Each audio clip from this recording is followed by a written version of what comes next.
Today, via the Fanfic Frenzy Community Challenge, we will be reading I'm Sorry Jon, a Garfield fanfic that I'm vaguely familiar with in terms of the idea it presents. I know I'm Sorry Jon has evolved from this fanfic into an entire internet subculture, basically, and I'm excited to see where it began. If anybody has any suggestions for future fanfic frenzies, this is the second of 2 suggestions I've received, and I have no more after this. So if you have any ideas for fanfics you would like me to potentially add into the Fanfic Frenzy series in the near future, please feel free to share them with me, whether it's on Twitter, here in chat, on Discord, or anywhere that you may like to do it. If you want to send me a letter, go ahead. You don't know my address probably, but if you can figure it out, I will accept your letter and the anthrax that comes with it. But for now, let me pull up the story and we'll read I'm Sorry Jon. I will not be checking chat much during this because it's a dramatic reading to kind of get through it all in one go. Is like, hey, you want your audiobook? Here you go. You want your audio fanfics? I got you, fam. So please bear with me as we get through this. It's a relatively quick one from my understanding, but we'll kind of see where it takes us. I'm Sorry Jon. Jon sat at his table, eating his steak for dinner with his obese orange cat, Garfield, who was plopped on the chair beside him. Steak? Garfield said. You said we were going to have lasagna for dinner. Jon smacked his forehead with the palm of his hand. I said on Saturday, Garfield, Jon exclaimed. But Jon, I require lasagna, Garfield said with a creepy expression on his face. You will get your lasagna tomorrow, Jon said, getting a little annoyed. Garfield cocked his head to the side. Well, I'm sorry, Jon, he mumbled sarcastically. One day, Jon yelled. Can you just wait one more day, Garfield? Garfield scowled. Then he dragged his obese body to his bedroom. Jon looked confused. Then he continued eating. Why did he act so weird when I said he had to wait one day for lasagna? He thought.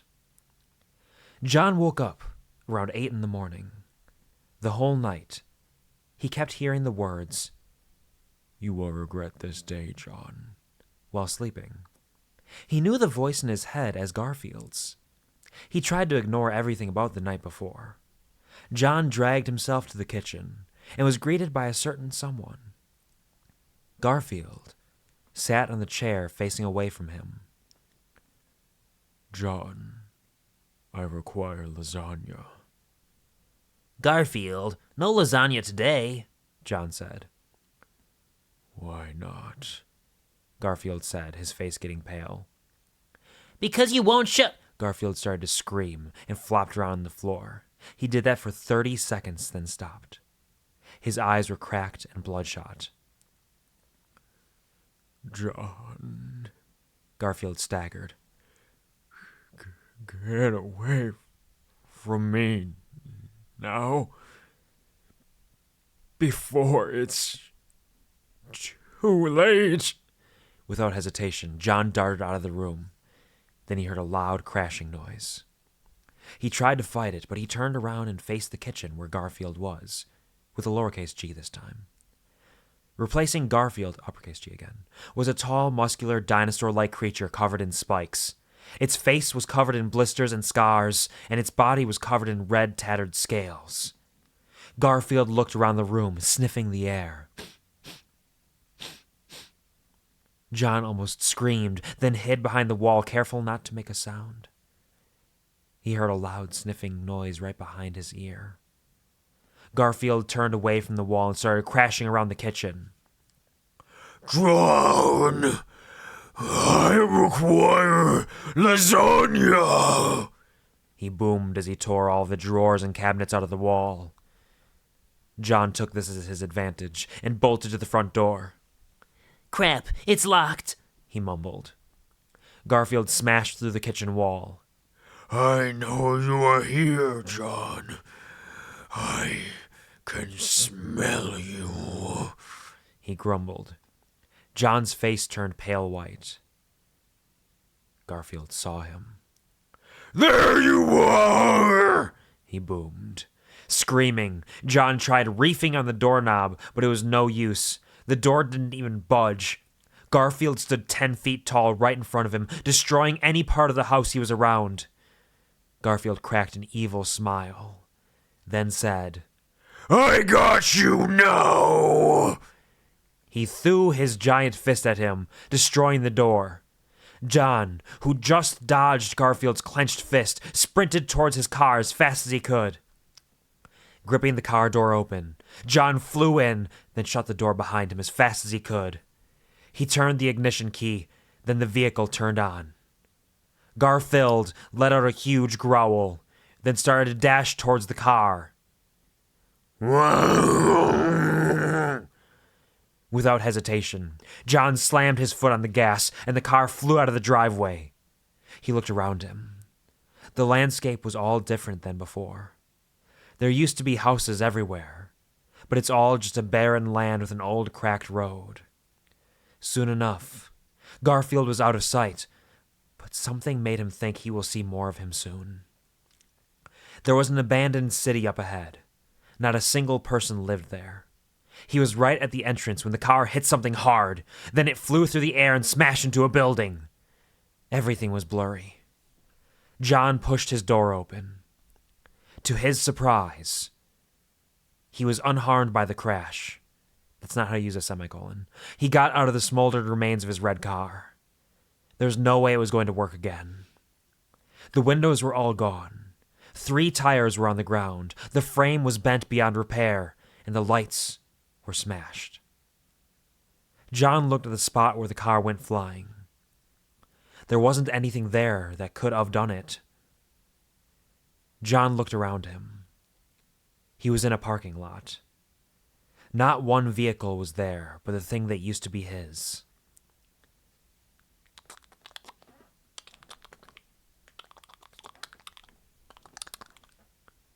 John heard a skittering noise, then froze in place.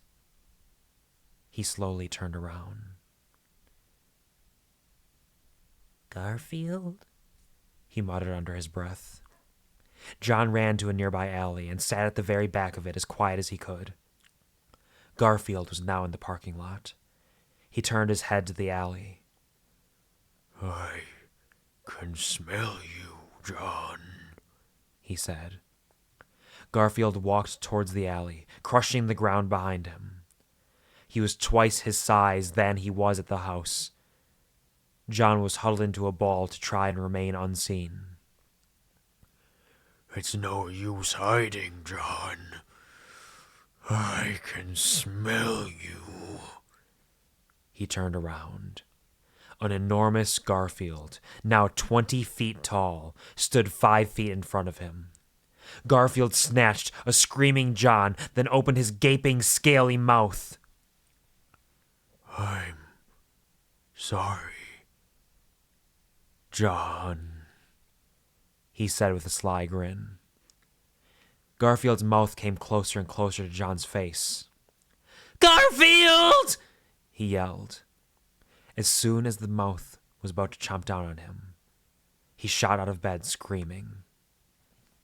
That was all a dream, John gasped. It felt so real. He dragged his body out of the bed already wide awake from the nightmare. He walked into the kitchen, grabbed a bowl, then turned around. Facing him was a certain someone. Why were you screaming in your sleep? Garfield said with a nasty grin. I'm not that scary. John stared at him with eyes as wide as soccer balls. How do you know about my dream? John stuttered. Garfield let out an evil laugh. Lasagna. Dream!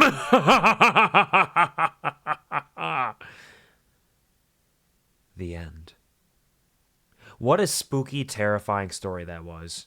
To be clear, the la ha ha zahanya ha ha ha laugh was not written in. That was what I felt like was an appropriate way for evil Garfield to laugh.